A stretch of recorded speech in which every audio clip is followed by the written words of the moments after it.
buenos días tengan todos ustedes. Estamos muy contentos de estar aquí en esta mañana. Sabemos que tenemos mucha gente de vacaciones, familias completas, otros viajes de vacaciones pero con propósito porque están visitando, sabemos que están ahí conectados. Bienvenidos ahí en Querétaro, Valladolid y nuestra hermana Denise en Houston que nos está siguiendo, sean bienvenidos. El día de hoy, queremos también decir que hoy es el último domingo de nuestra hermana Carlita Benítez aquí en Filadelfia, Monterrey, puesto que sale para Querétaro el 7 de agosto. Es la boda con nuestro hermano Esaú y bueno, si tiene oportunidad después de ella, esperemos que venga a visitarnos, ¿verdad? Y también estemos orando por ella en ese sentido. Queremos decirles también que el día jueves tuvimos un viaje que efectuamos los pastores a la ciudad de McAllen. Estuvimos reunidos con nuestros hermanos allá. Teníamos 3 años y medio trabajando en esta zona y bueno, de acuerdo a algunas necesidades particulares que tenían nuestros hermanos allá y en conjunto con nosotros, tomamos la decisión de que a partir de este domingo ellos se congregaran en una iglesia local allá, el cual el pastor es conocido de nosotros. Sabemos que es una iglesia que tiene sana doctrina, que tiene el discipulado y que obviamente tiene una visión misionera. Entonces fue una reunión muy emotiva. La verdad las cosas es que creemos que es lo mejor en esta etapa del proceso que ellos particularmente están viviendo, es decir, es algo muy particular de ellos. Y pero nomás anunciarles, es decir, ya no estaremos yendo los jueves y obviamente nos estarán ya ellos conectando más, hasta que Dios dé una instrucción diferente en este sentido.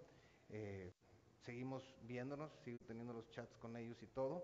De hecho, les pedí que me pasaran un reporte de cómo les fue este domingo en esta iglesia donde van a estar asistiendo. Pero queremos hacerles de su conocimiento para que también estén orando por ellos y que verdaderamente esas necesidades particulares que ellos traen, Dios las pueda suplir en ellos ahí, ¿verdad? Bueno, también hoy fue un día muy especial porque estamos reestructurando, estamos refrescando, oxigenando los ministerios de Filadelfia, entre ellos el de discipulado. Doy gracias a Dios por la de Noé y todo el equipo, mi mamá y el equipo que conforman este comité de discipulado. Hoy empezamos una capacitación para todos los discipuladores. Si usted no pudo estar, eso está grabado, entonces, y es discipulador, ¿verdad? Eso está grabado para que usted pueda ver esta primera parte. Va a consistir en 3 domingos, hoy y los 2 siguientes, ¿verdad? Entonces, gracias a Dios por esto, por la carga, porque creemos que todo esto de veras va a traer un crecimiento principalmente espiritual, pero también numérico de esta iglesia, esta congregación. Estuvieron nuestros hermanos de Querétaro conectados y pues gracias a Dios por eso. Muy bien, habiendo dicho esto, quiero que podamos empezar con nuestro estudio. Como bien saben, estamos estudiando la carta del apóstol Pablo a los Romanos. Si usted nos visita por primera, por segunda vez, siempre queremos decirle que está llegando a un lugar donde creemos, número uno, que la Biblia es la palabra de Dios. Todo nuestro enfoque siempre va a ser qué dice la Biblia. Y punto número 2, creemos que ser cristiano no es una religión, sino es una manera de vivir, que se demuestra en mi manera de hablar, en mi manera de actuar y coincide con mi manera de pensar. Entonces, sea usted bienvenido y esperamos que lo que escuche esta mañana pues sea de utilidad para su vida. El domingo anterior iniciamos este capítulo número 11 de esta carta de Pablo a los Romanos. Y con este capítulo una nueva serie que se llama Israel y el plan de Dios. Pablo, en lo que vimos el domingo anterior, presenta 3 pruebas con las que demuestra que Israel no ha sido desechado para siempre. ¿Por qué dijimos esto? Porque hay quien piensa que Israel ha sido desechado y que las promesas que antes eran para Israel ahora son dadas a la iglesia. Eso no es así. Israel será restaurado. Eso dice su palabra. Y es parte de lo que el mismo apóstol Pablo está explicando en los capítulos 9, 10 y 11 de esta carta. Y está haciendo ese enfoque. Decíamos, ahora sí hablé como Carlitos, ¿verdad? Así decía. Yo quiero.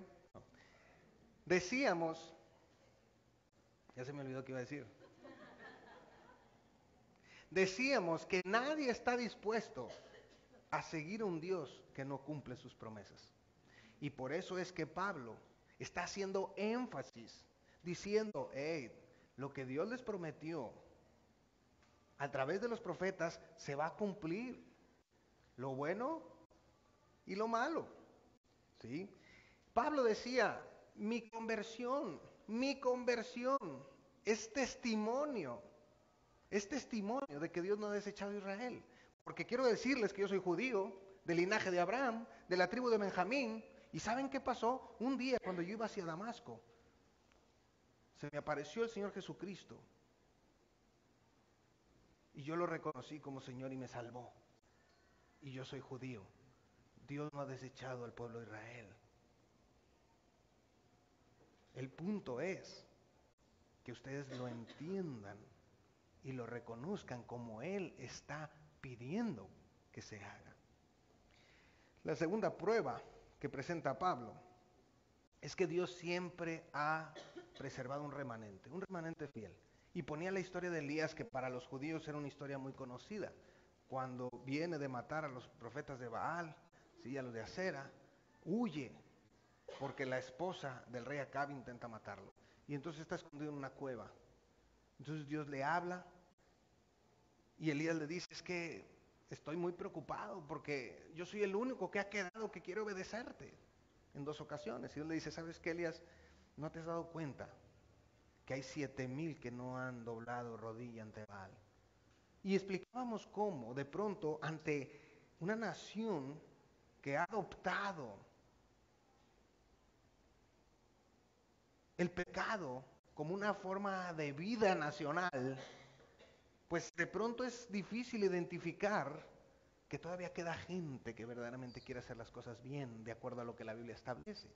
Y ese fue el tema por el que pasó Elías. ¿Sí? Era tanta la maldad que no podía ver realmente que todavía existía gente que quería hacer lo bueno. Entonces Pablo les dice, bueno, así como en aquel entonces había un remanente que quería obedecer a Dios, hoy también, hablando del primer siglo, cuando Pablo está predicando, ¿verdad? Hoy también.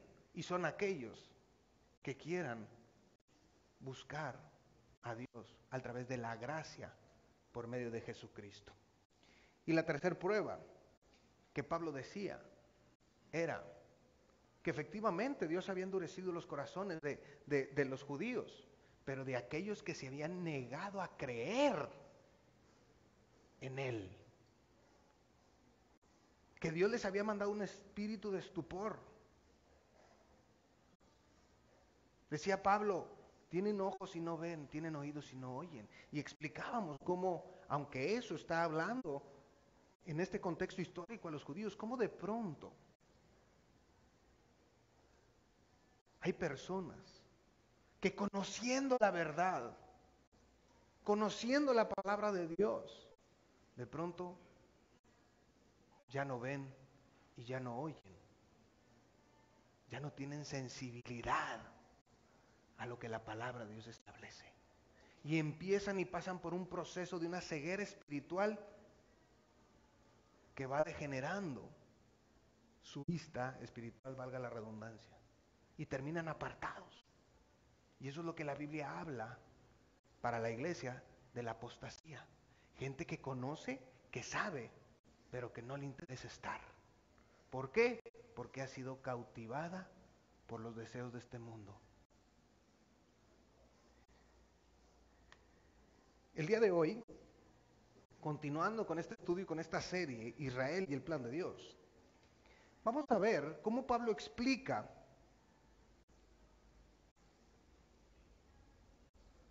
que al Dios poner al pueblo de Israel en un tiempo de espera,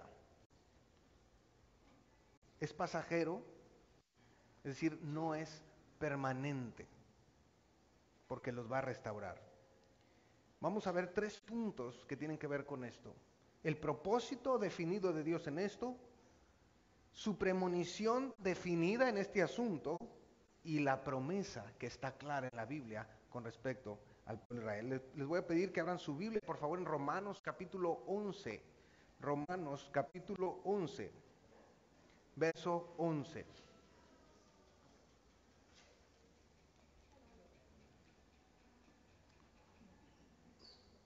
¿Están ahí?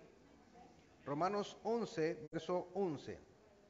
Dice Pablo, digo pues, ¿han tropezado los de Israel para que cayesen? En ninguna manera. Pero por su transgresión vino la salvación a los gentiles, para provocarles a celos. Y su transgresión es la riqueza del mundo, y su defección la riqueza de los gentiles. ¿Cuánto más su plena restauración? Porque a vosotros hablo, gentiles. Por cuanto yo soy apóstol a los gentiles, honro mi ministerio. Por si en alguna manera puedo provocar a celos a los de mi sangre. ¿Cuál es la sangre de Pablo? ¿Perdón? Judía. Y hacer salvos a algunos de ellos. Porque si su exclusión es la reconciliación del mundo, ¿qué será de su admisión? Sino vida entre los muertos. Yo quiero decir lo siguiente. Dios nunca hace nada por capricho. ¿Estamos de acuerdo? Es decir, todo lo que Dios hace, todo, tiene un propósito, tiene una razón. Cuando vemos los milagros del Señor Jesucristo, no hubo ni uno solo que fuera un capricho de Él. Todos estaban cumpliendo las profecías del Antiguo Testamento. Dios en su actuar, así es. Dios permite ciertas cosas, Dios hace ciertas cosas, pero todas tienen un propósito definido. Pablo hace una pregunta retórica y dice, ¿han tropezado los de Israel para que cayesen? Es decir, ¿la caída de Israel es para siempre? Es una pregunta. Pero luego de manera categórica dice, de ninguna manera. Es decir, no. Ya les está contestando a su audiencia. Acuérdense, dentro de su audiencia hay judíos inconversos, hay gentiles inconversos, pero también hay gentiles creyentes y judíos creyentes. Es decir, es una audiencia muy diversa. Y por eso tenemos que prestar mucha atención, porque en este mismo pasaje vamos a ver cuando se dirige a los judíos, cuando se dirige a los gentiles inconversos y cuando le está diciendo a la iglesia. Porque si no tenemos este entendimiento, podemos tergiversar lo que la palabra de Dios establece. Para mí, la enseñanza de hoy es uno de los retos más importantes, porque es un pasaje que hay que desmenuzarlo bien. Y mi oración esta mañana es que sea Dios el que nos abra el entendimiento y podamos captar lo que aquí dice.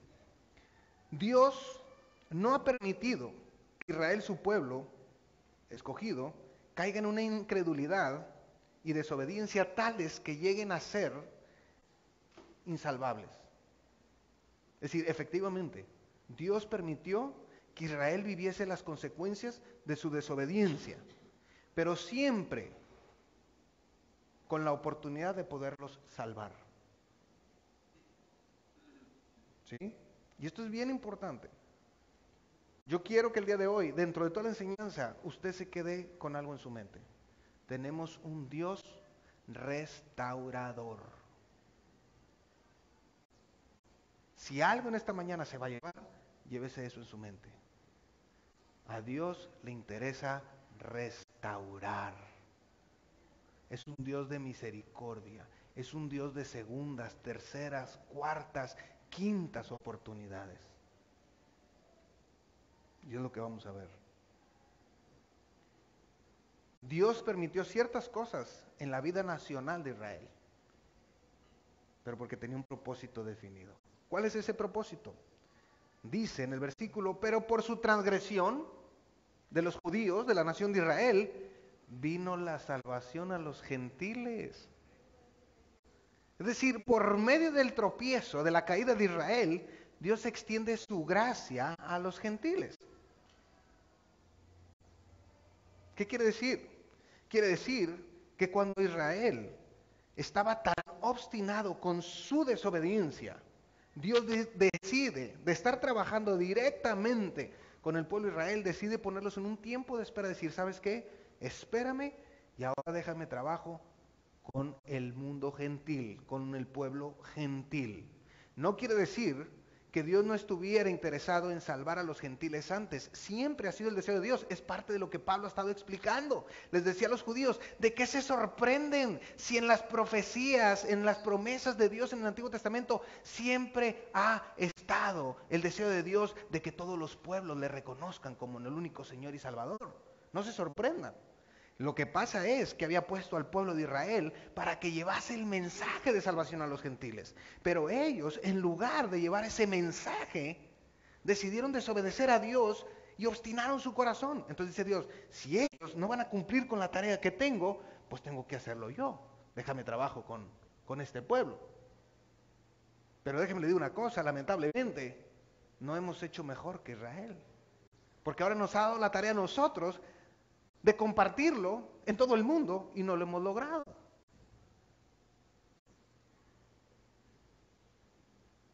Esa es la realidad en la que vivimos. Entonces, el propósito de Dios al permitir que Israel cayese era traer la salvación a los gentiles.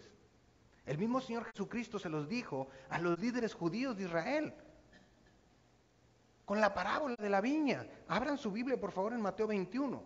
Mateo, capítulo 21, verso 36.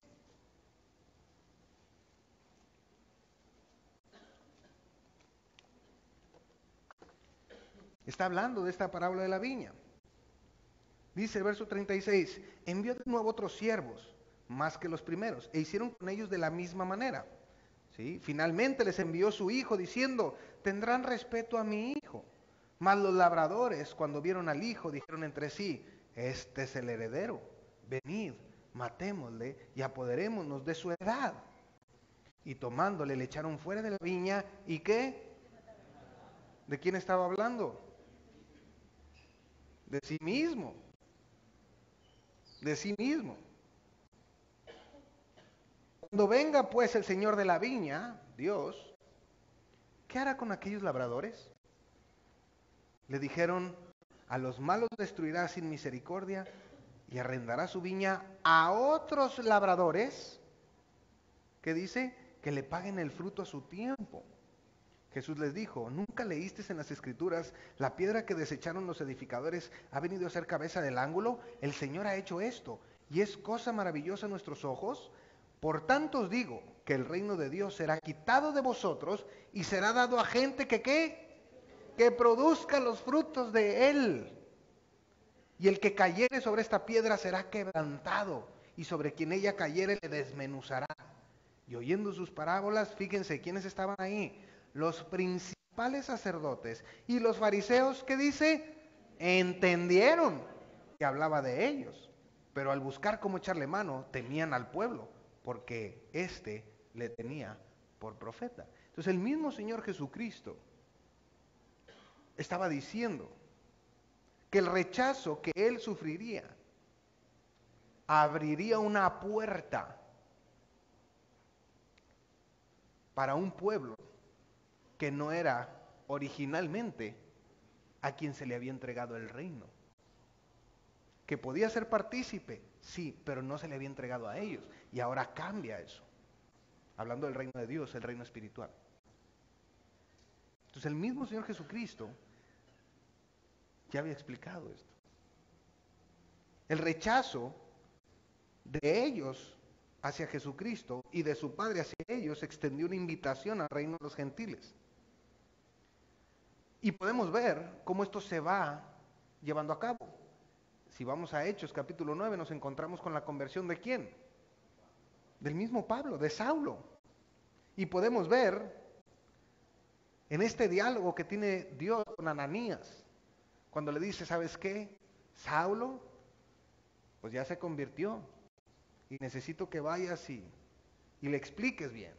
Y Ananías dice, que no, espérame, Saulo, el que yo conozco. Digo, porque el que yo conozco, espérame, pues es el terror de la iglesia. Y entonces le dice Dios a Ananías en Hechos 9:15, el Señor le dijo, ve, porque instrumento escogido me es este, para llevar mi nombre en presencia de ¿quién? De los gentiles.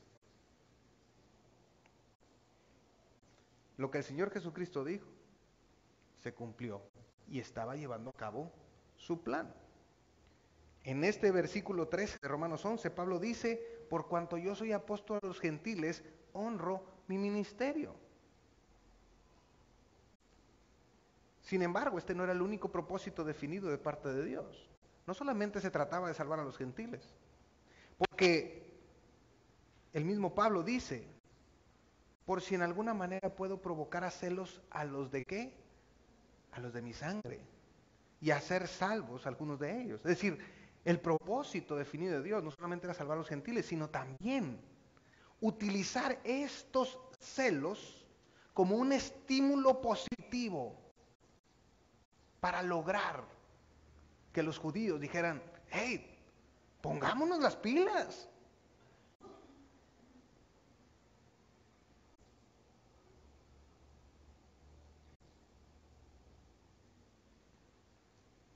Sabemos que esto no fue lo que pasó, lamentablemente.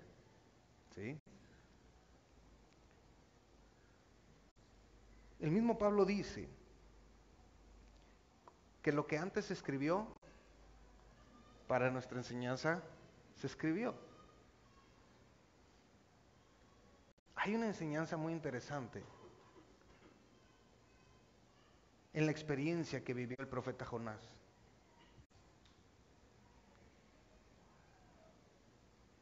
Y es la siguiente.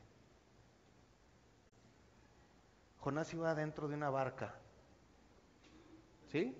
Desobedeciendo a Dios, ¿cierto? ¿Estamos de acuerdo?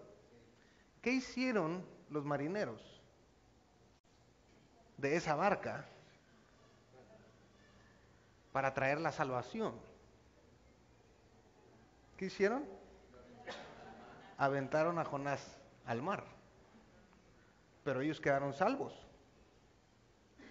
Israel desechado, los gentiles salvos. Pero ¿qué pasó?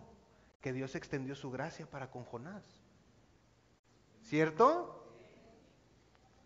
Y lo lleva a Nínive. Y a través de Jonás, 120,000 judíos se convierten, 120,000 gentiles se convierten. ¿Sí o no?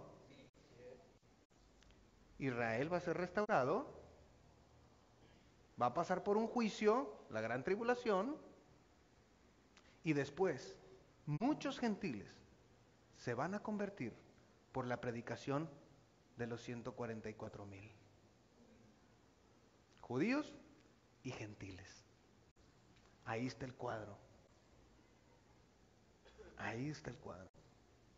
Qué interesante, ¿no? Y cómo estas historias de pronto cobran mucho más valor y sentido del que generalmente tienen en una simple leída. Ahí está. Así fue la historia con Israel. Fueron desechados y esto trajo una salvación a los gentiles. Pero cuando sean restaurados, muchos van a venir a la salvación. El propósito de Dios es restaurar. Dios siempre da segundas, terceras y cuartas oportunidades a todos aquellos que se arrepienten. Cuando vemos esa oración de Jonás dentro del pez, estuvimos enseñando aquí Jonás. Yo creo firmemente que Jonás murió y Dios lo resucitó. Porque el mismo Jesucristo puso el ejemplo, así como Jonás estuvo en la boca del pez 3 días y 3 noches, así estará el Hijo del Hombre, muerto. Jesús murió y resucitó al tercer día. Entonces yo creo que esta oración de Jonás fue una oración de esas de, ay Señor, ayúdame, ¿verdad? ¿Y dónde va el agua? ¿Dónde lo toma el pez? La del capítulo 2 de Jonás. Pero ahí él está pidiendo misericordia. Está reconociendo su pecado. Entonces Dios le extiende la misericordia. Por eso les digo, Dios nos da oportunidades, siempre y cuando haya la actitud correcta de parte de nosotros y hay un reconocimiento de nuestro pecado y de nuestros errores delante de Él. Dios mismo dice que un corazón contrito y humillado jamás lo va a despreciar. Lo que no podemos hacer es caer en la soberbia en la que cayó el pueblo de Israel. ¿Se acuerdan? Quería un Dios que lo sacara de sus problemas, pero no un Dios que le perdonara sus pecados. Esto es importante. Dios es un Dios de restauración. Yo no sé cuál sea la situación que usted esté viviendo. Mi sugerencia, mi consejo es, póngase a cuentas cortas con Dios, pídale perdón de todo su corazón y espere a que Dios restaure su condición, la que sea. Puede ser en el matrimonio, puede ser con los hijos, puede ser en lo económico, puede ser en la salud. No sé cuál sea la situación que usted esté viviendo. Lo que sí sé es que tenemos un Dios restaurador. Verso 16, Romanos 11, 16. Si las primicias son santas, también lo es la masa restante. Y si la raíz es santa, también lo son las ramas. Pues si algunas de las ramas fueron desgajadas y tú siendo olivo silvestre has sido injertado en lugar de ellas y has sido hecho participante de la raíz y de la rica savia del olivo, no te jactes contra las ramas, y si te jactas, sabe que no te sustentas, que no sustentas tú a la raíz, sino la raíz a ti. Pues las ramas, dirás, fueron desgajadas para que yo fuese injertado. Bien, por su incredulidad fueron desgajadas, pero tú por la fe estás en pie. No te ensoberbezcas, sino teme. Porque si Dios no perdonó a las ramas naturales, a ti tampoco te perdonará. Mira pues la bondad y la severidad de Dios. La severidad ciertamente para con los que ¿qué? Cayeron, pero la bondad para contigo. Si permaneces en esa bondad, pues de otra manera tú también serás cortado. Y aquí es la parte crítica y medular de la enseñanza. Porque si no entendemos bien en este mismo párrafo a quién le está hablando Pablo, se pudiera pensar que la salvación se pierde.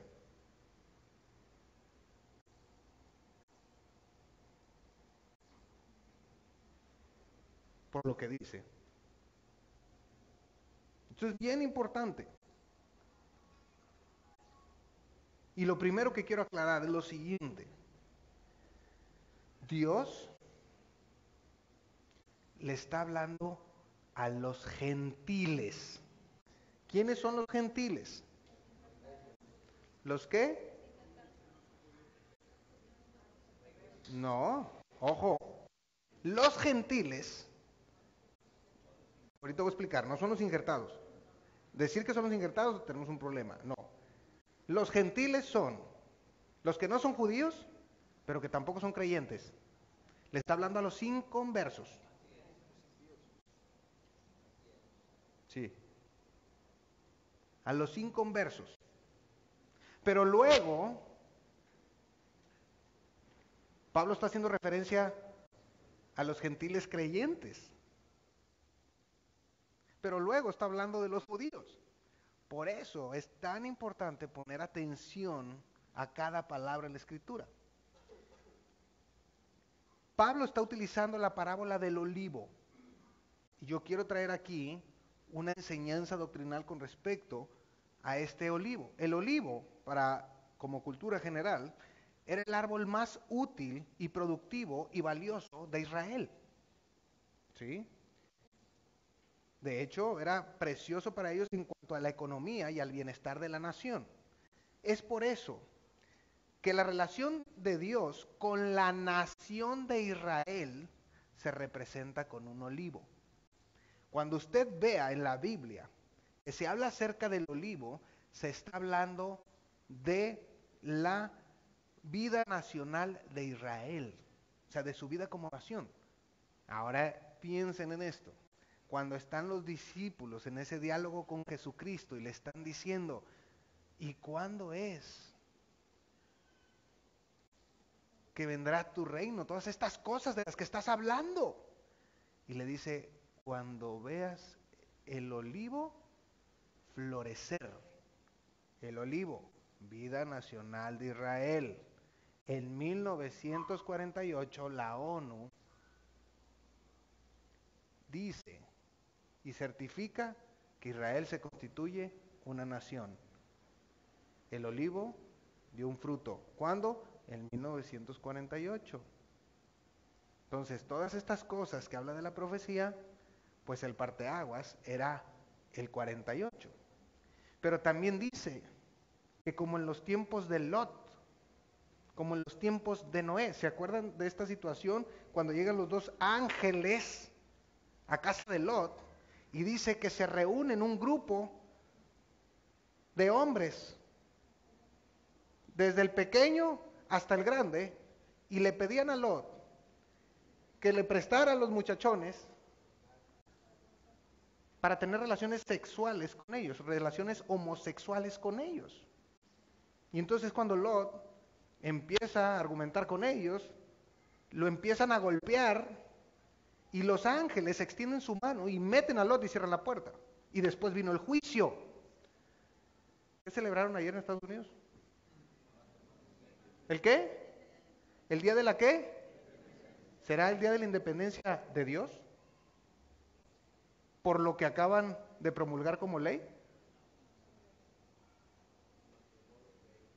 Acaban de promulgar una ley que va en contra de lo que la Biblia dice. ¿No será que están festejando su independencia de Dios? ¿No es lo que estamos viviendo los tiempos de Lot? A lo bueno dicen malo y a lo malo bueno. Pero no es de que una persona diga, las autoridades están llamando a lo malo bueno. Ese es el punto. Cuando Dios se refería a la nación de Israel, eran los líderes de Israel los que estaban rechazándolo, no era el pueblo, porque había muchos seguidores. Dios toma cuando las autoridades de una nación expresan y se oponen a él, entonces es cuando esto empieza a cambiar. Es decir, el que hubiera muchos homosexuales, eso no tiene nada que ver. El problema es cuando los líderes empiezan a autorizar esto y lo empiezan a legislar.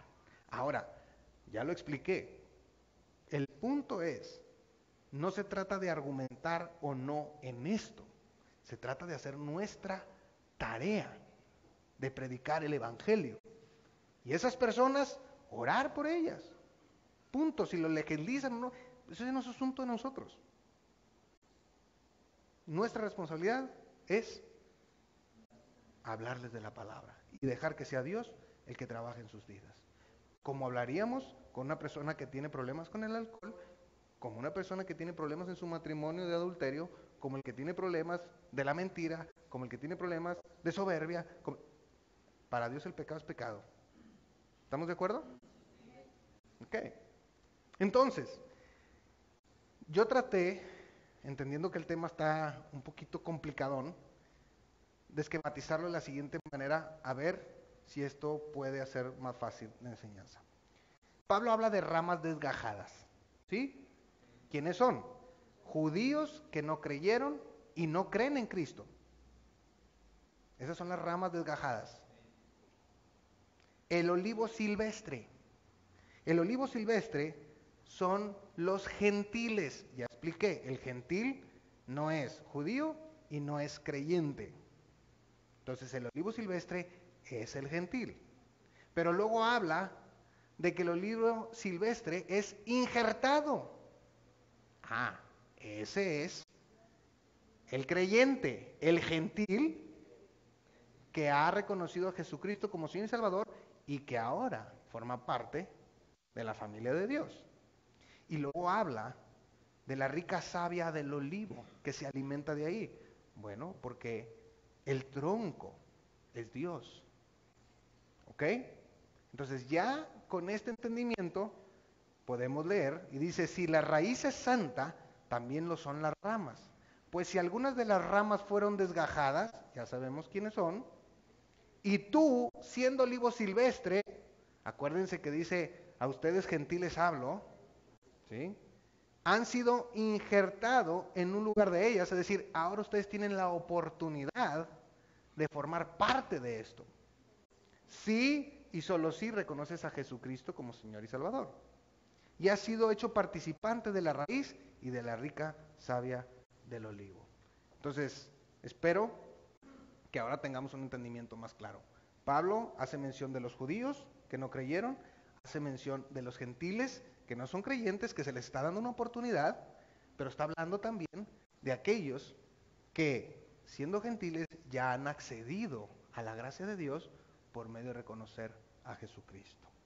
Entonces luego sigue diciendo, no te jactes contra las ramas. Y si te jactas, ¿a quién está hablando? A los gentiles, a los inconversos. Sabe que no sustentas tú a la raíz, sino la raíz a ti. Es decir, no te están escogiendo porque seas mejor que los judíos, sino por la gracia de Dios. Esta es una oportunidad que la raíz, que el olivo, que Dios te está dando, pero no porque tú seas mejor que los otros. Pues las ramas dirán, fueron desgajadas para que yo fuese injertado. Bien, dice, por su incredulidad fueron desgajadas, pero tú por la fe estás en pie. Es decir, a ti se te está dando la oportunidad que por fe puedas formar parte de esto. Y lo voy a terminar de leer, pero luego lo que quiere decir Pablo es decir, no menosprecies esta oportunidad porque tú, igual que los judíos inconversos y no creyentes, vas a acabar igual. ¿Dónde? En el infierno. Eso es lo que está diciendo. Lo voy a terminar de leer. Dice, no te ensoberbezcas, sino teme, porque si Dios no perdonó a las ramas naturales, a ti tampoco te perdonará. Mira pues la bondad y la severidad de Dios, la severidad ciertamente para con los que cayeron, pero la bondad para contigo. Si permaneces en esa bondad, pues de otra manera tú también serás cortado. Es lo que les digo. Les está diciendo que tienen la oportunidad de ser salvos, de acceder a la gracia de Dios. Dice, pero considéralo, porque si tú también lo rechazas, tú vas a seguir el camino de estos judíos.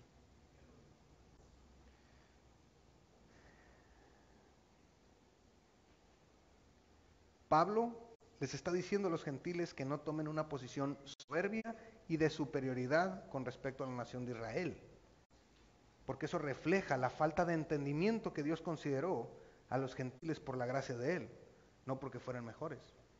Si esto Hitler lo hubiera entendido, no hubiera hecho el holocausto. Pero él en su mente quería erradicarlos porque él estaba convencido que Dios los había desechado para siempre y que ahora ellos eran la raza superior y por eso los estaban persiguiendo.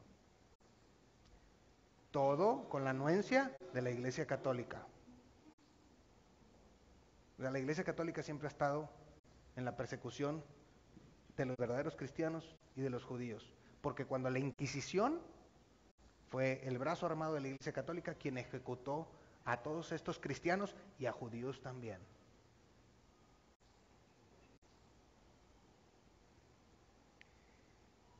¿Qué puedo yo como creyente en Jesucristo, qué puedo aplicar de todo esto enredado que vi de la rama y que del injerto y que de esto y lo otro? Pues enseñarse a plantar árboles. No. Usted y yo debemos recordar siempre que es por la gracia de Dios que hemos sido salvados. No es ni porque usted y yo seamos mejor que otras personas. Grábese eso. Por la pura gracia de Dios. Pero esto, el correcto entendimiento de esto, nos debe de motivar a compartirlo con otros. Nos debe de motivar a tomar carga en prepararme para enseñar a otros. Discipulado. Si yo no estoy tomando en cuenta este principio y si mi vida no está reflejando en compartir y en discipular a otros, usted está teniendo una actitud soberbia delante de Dios y no ha entendido el propósito por el cual Dios le salvó. Eso no quiere decir que usted va a ser desgajado como la rama, no, pero es claro que no entiende la misión y el propósito que Dios le ha dado. Y eso es actuar de manera soberbia. Y usted vea cómo Dios trata a los soberbios. Entonces de pronto podemos entender que nos toca vivir ciertas situaciones porque hemos sido soberbios con Dios. Y Dios permite, otra vez, ciertas cosas en nuestra vida para traernos de regreso a Él, como lo quiso hacer con Israel. ¿Se fija? ¿Qué hay que hacer? Lo he estado diciendo. Tenemos un Dios restaurador. Lo único que tenemos que hacer es doblar nuestra rodilla delante de Él y derramar nuestro corazón y pedir perdón y arreglar cuentas con Él. Y entonces Él extiende, como a Jonás, extiende su gracia y su misericordia. Y nos lleva y nos pone en un lugar donde seremos de bendición.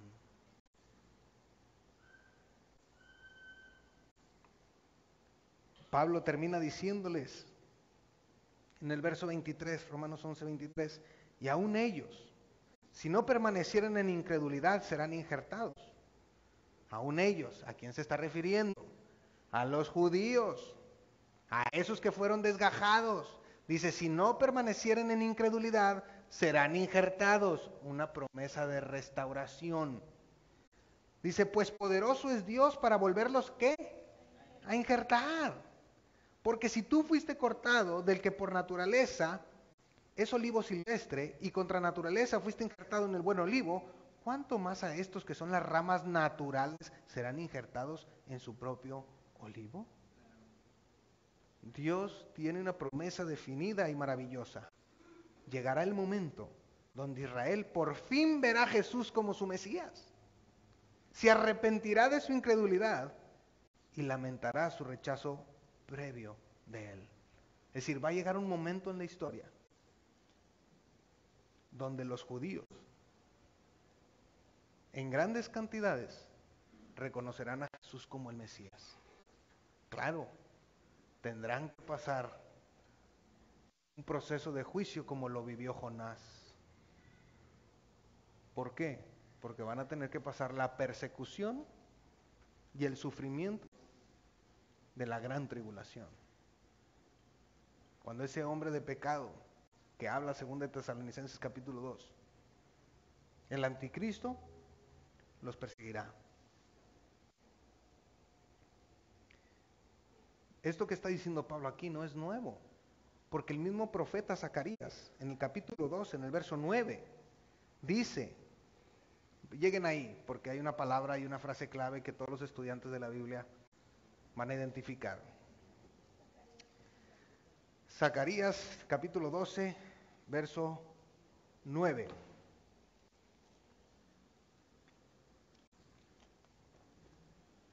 ¿Están ahí? ¿Sí? Fíjense, empieza diciendo, lea conmigo las primeras 3 palabras. No, las primeras 4, porque si no se quedan en aquel. Y en aquel, ajá, a ver, un estudiante de la Biblia que me diga a qué se está refiriendo esto. A la gran tribulación. Proféticamente entendemos que aquel día se refiere a la gran tribulación. Entonces dice, y en aquel día yo procuraré destruir a todas las naciones que vinieren contra Jerusalén. Es decir, no es que vaya a destruir a todos los gentiles, no. Aquellos que vienen a arremeter en contra de la nación de Israel. Pero ¿quién trae encabezado esos ejércitos? El anticristo. El anticristo viene y pone a las naciones gentiles en contra de la nación de Israel y van a querer atacar. Entonces dice Dios, en aquel día, cuando esto vaya a pasar, yo procuraré destruir a todas las naciones que vinieron contra Jerusalén y derramaré sobre la casa de David y sobre los moradores de Jerusalén espíritu de ¿qué? Y de oración. Pero anteriormente derramó un espíritu de estupor. Ahora va a derramar un espíritu de gracia y de oración. Y mirarán a mí, a quien traspasaron. ¿A quién traspasaron? A Jesucristo. Claro. ¿Por qué? Porque acuérdese que viene en un caballo blanco, con sus vestidos reales y sus ropas teñidas en sangre. ¿Saben por qué? Representando su primera venida, cuando lo mataron. Y dice que en su muslo traía escrito, ojo, tatuado, fiel y verdadero.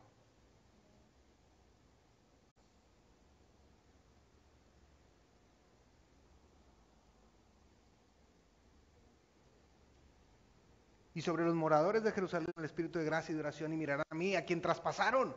Van a ver que es Él. Ese es el Rey. Híjole. Y este fue el que nos echamos hace tiempo. Y llorarán como se llora por hijo unigénito, afligiéndose por Él como quien se aflige por el primogénito. ¿Qué dice Juan 3:16? Porque en tal manera amó Dios al mundo que mandó a su ¿qué? Unigénito, a su primogénito. Lo mandó, es Él. Es una promesa que está en Zacarías. Dios va a restaurar a la nación de Israel. Ojo, va a haber judíos que no van a creer. No quiere decir que todos por ser judíos se van a salvar. No, Señor. Aquellos que reconozcan al Mesías. Porque a veces está la falsa enseñanza que ya por ser judíos Dios los va a salvar a todos. No. Eso va en contra de todo lo que la Biblia dice y del actuar de Dios. Aquellos que reconozcan al Mesías. Y entonces la nación será restaurada. Los que no, se van a morir ahí. Y su destino es como la persona que no reconozca a Cristo. Igual. Entonces, esta promesa es condicional. Si no permanecieran en incredulidad. Es decir, si cambiaran su manera de pensar y reconocieran a Jesús como el Mesías. Israel podría ser injertado de nuevo en el olivo. Pero esto es interesante. Porque esta frase, si no permanecieran en incredulidad, también se aplica para las personas hoy. Dios es un Dios restaurador.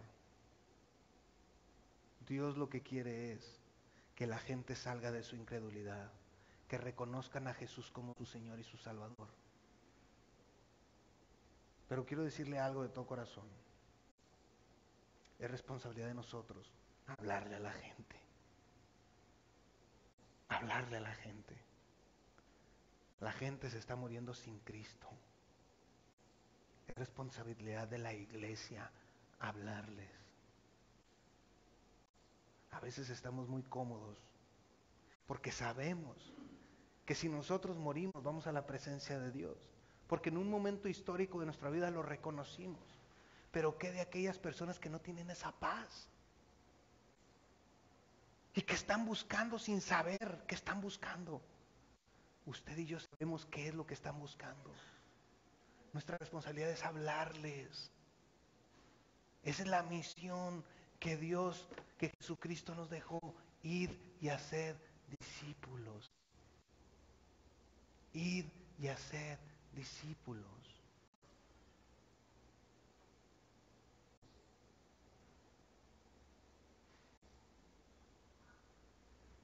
Es responsabilidad de nosotros hablarle a la gente. Pero no va a pasar nada con la gente que primero no pase conmigo. Primero tenemos que ser discípulos de Jesucristo nosotros para poder compartir con convicción lo que es esto. Filadelfia tiene toda una estructura de discipulado. Nada más es de que te acerques con los responsables y les digas, platícame un poquito de qué es esto. Yo quiero saber qué es. Y te van a explicar. Y si tú estás interesado en crecer espiritualmente, vas a aceptar. Y al andar en ese proceso, estarás impactando la vida de otros, porque es un proceso natural de reproducción. Dios empieza a trabajar en tu vida y a través de ella. Pero esto es cosa seria. La iglesia no es un juego, mis queridos hermanos. Venimos aquí para capacitarnos para el trabajo que tenemos afuera. Dudo mucho que la mayoría de nosotros vayamos a Tumbuctú y a todos estos lugares. Habrá otros que sí, amén, gloria a Dios. Pero ¿qué con tus vecinos? ¿Pero qué con tu familia? ¿Pero qué con tus compañeros de trabajo? ¿Qué con tus hijos? Ahí sí tienes acceso. Y es gente que te está viendo. El problema es que esa gente que nos está viendo tiene que ver a Jesucristo en nuestra vida. Y a veces por eso nosotros mismos impedimos hablarles. ¿Por qué? Porque nuestros hechos no dejan ver lo que nuestras palabras dicen. Por eso les digo, primero tiene que ser un compromiso personal con Dios. Estar yo en este proceso. Y luego de manera natural se da el hablar. Y la gente empieza a creer porque ven los cambios en nuestra vida.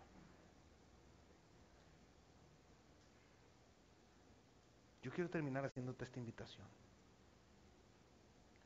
Cada vez que se expone la palabra de Dios es una oportunidad que Dios nos da, en primero, de arreglar todo aquello que estemos haciendo que sea diferente a lo que Él establece. Y eso es lo que Él quiere, que arreglemos esas cuentas. Y una vez arreglando, que hagamos compromisos con Él, con Él. Nosotros como pastores no estamos para fiscalizar la vida de nadie. Dios nos dio una tarea clara y definida. Pero también les ha dado a cada uno de ustedes una responsabilidad.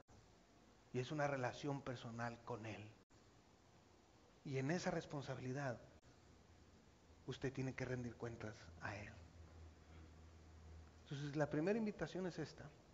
Yo no sé, posiblemente tú estás aquí y nunca te han explicado lo que es tener una relación personal de amor con Cristo. Esto es bien sencillo. Pablo dijo que si confesares con tu boca que Jesús es el Señor y creyeres en tu corazón que Dios le levantó de los muertos, serás salvo. ¿Sí? Porque con el corazón se cree para justicia, pero con la boca se confiesa para salvación.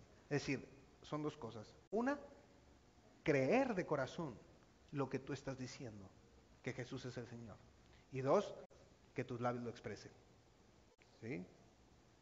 Son dos cosas que Pablo establece aquí. Y esa es la oportunidad que tú tienes hoy. Es una oración personal, íntima, en la que tú te pones a cuentas cortas con Él, lo reconoces como tu Señor y Salvador, le pides que venga a gobernar tu vida, que perdone tus pecados y que te dé la vida eterna. La segunda invitación tiene que ver con ese Dios de restauración. Posiblemente hay aspectos, áreas en nuestra vida que tenemos que poner delante de Dios. Yo te invito para que aproveches el día de hoy y nos pongamos a cuentas cortas con Dios. Arreglemos esas cosas que nosotros sabemos que estamos mal. Y pidamos de Dios la ayuda para que de hoy en adelante podamos vivir de manera diferente. Yo quiero terminar leyendo esto y ahorita oramos. Miqueas 7, 18 y 19, se los leo. Miqueas 7, 18 y 19. Fíjense la oración de Miqueas. ¿Qué Dios como tú, que perdona la maldad y olvida el pecado del remanente de su heredad? No retuvo para siempre su enojo, porque se deleita en misericordia. Él volverá a tener misericordia de nosotros, sepultará nuestras iniquidades y echará en lo profundo del mar nuestros pecados. Ese es el Dios que predicamos en esta iglesia. Un Dios que perdona la maldad, un Dios que olvida el pecado, un Dios que no retiene su enojo, un Dios que se deleita en misericordia, un Dios que sepulta nuestras iniquidades y echa en el profundo del mar todos nuestros pecados. Pues oremos a Dios. Y cada uno de nosotros que tenga que arreglar algo, arreglémoslo y busquemos de Dios su misericordia. Amén. Vamos a orar.